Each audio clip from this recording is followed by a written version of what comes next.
সুপ্রভাত। আজকে আবার বেরিয়ে পড়েছি একটা সুন্দর ভিডিও নিয়ে আপনাদের সামনে উপস্থিত হব।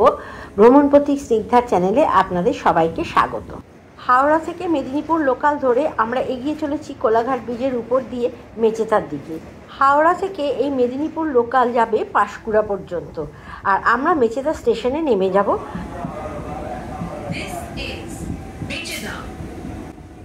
এখন সময় সকাল 10:37 হয়ে গেছে প্রায়।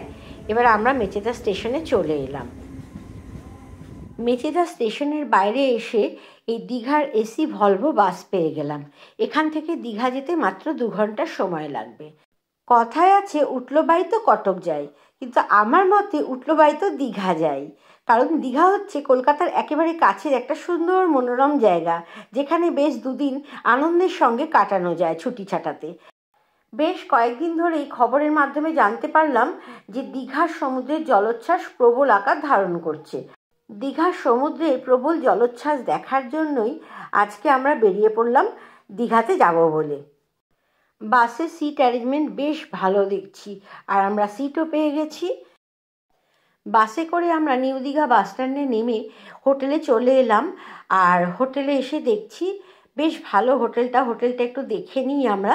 দেখে নিয়ে তারপরে আপনাদের সঙ্গে সম্পূর্ণ শেয়ার করব যে হোটেলটা কীরকম, রুম রেন্ট কীরকম, আর এখানকার পরিবেশ পরিস্থিতি কীরকম। এই যে হোটেলের এটা দেখছি গ্রাউন্ড ফ্লোর, এখানে এটা রিসেপশন। আর আমরা একটু হোটেলের বাইরেটা একটু দেখে আসি পিছন দিকে কীরকম ব্যবস্থা রয়েছে। বাহ, বেশ সুন্দর বাগান।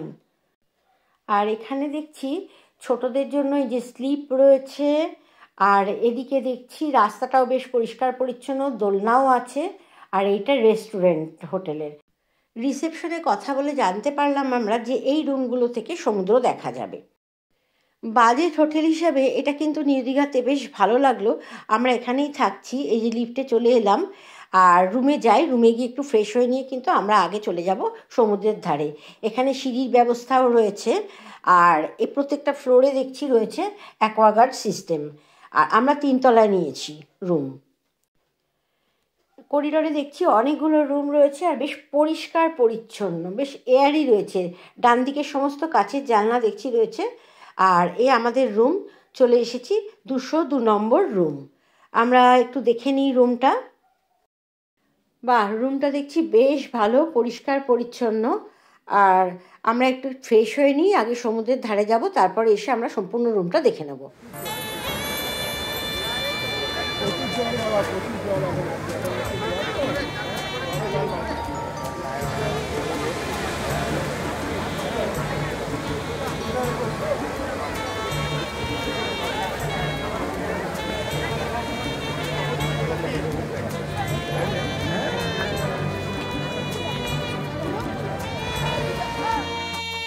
এখন দুপুরবেলা, কিন্তু সমুদ্র বেশ উত্তাল আর ঢেউ চলে আসছে একেবারে নিউ দীঘার পাথরগুলোর কাছে। এই যে দীঘাপুরি ভুলে যাব তাও কখনো হয়? সূর্য আছে মাথার উপর, নেই যে তার ক্ষয়। হোক জয়। এটা সত্যি দীঘার জয়। মিষ্টি শীতের সুন্দর রৌদ্রোজ্জ্বল কোলাহলপূর্ণ এই সমুদ্র সৈকতে বসে থাকতে থাকতে এই গোধূলি লগ্নটা দেখে মনটা সত্যি আনন্দে ভরে গেল। সূর্য ডোবার পালা আসে যদি আসুক ব্যস্ত, গোধূলির রঙে হবে এ ধরনের স্বপ্নের দেশ তো ব্যস্ত। আজকে প্রায় সারাটা দিনই সমুদ্রের ধারে থেকেছি আর টুকটাক খাওয়া দাওয়া করেছি। সমুদ্রের ধারে অনেক কিছু পাওয়া যায়, কোনো অসুবিধা নেই খাওয়া দাওয়ার। সেই জন্য সারাদিন টুকটাক খাওয়া দাওয়া করে আমরা এবারে হোটেল মানসকন্যায় চলে এলাম। নিউ দীঘায় অবস্থিত এই হোটেলটা। এবারে ভিতরে যাই আর দেখি হোটেলটা কীরকম, কী পরিস্থিতি, রুম রেন্ট কেমন, সব আপনাদেরকে জানাবো। হোটেলের মেন গেটের ভিতরে আমরা চলে এসেছি। এখানে গাড়ি পার্কিংয়েরও ভালো ব্যবস্থা আছে দেখছি। এই যে এবার আমরা ভিতরে যাই, ভিতরটা দেখে নেব আর এখানকার পরিস্থিতি পরিবেশ কীরকম সেটাও আমরা দেখে নিই।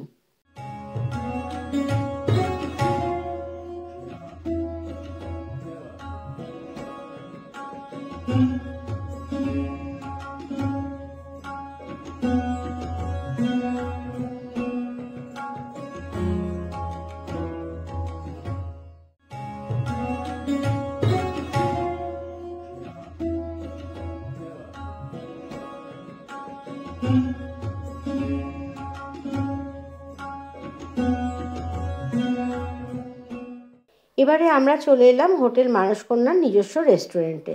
আমরা অলরেডি খাবারের অর্ডার দিয়ে দিয়েছি, আর এখানে বেসিন রয়েছে, হাতটা ধুয়ে এবার আমরা যাব। আজকে আমরা নিয়েছি চাউ আর পনির বাটার মশলা।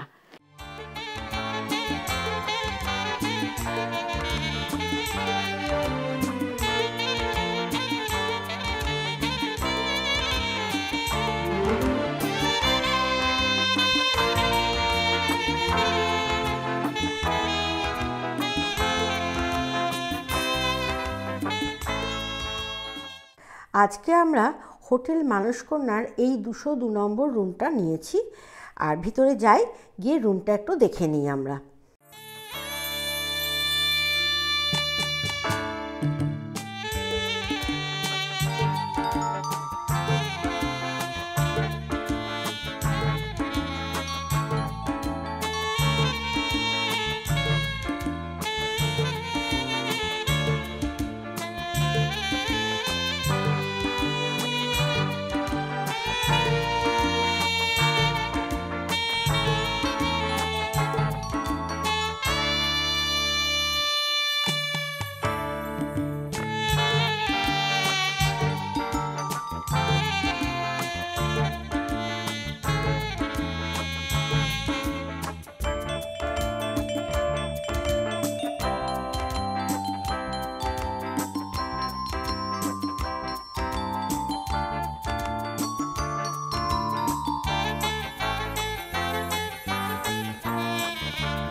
দীঘা মানসকন্যা হোটেলে আজকে আমরা এসে উঠেছি। আচ্ছা, আজকে আমাদের রুম রেন্টটা একটু বলে দেবেন। আপনার টাইম টু টাইম ভ্যারি করে। তাহলে আজকে আপনি আমাদের কততে দিচ্ছেন? 1008 টাকা। 1008 দিচ্ছেন, ঠিক আছে। ওটা GST including GST. Including GST, ঠিক আছে। এটা ফ্যামিলি হোটেল, আপনি কপলে with ID proof. ID proof couple allow করেন? আচ্ছা, প্রত্যেকজনকে আইডি প্রুফ মাস্ট। আচ্ছা,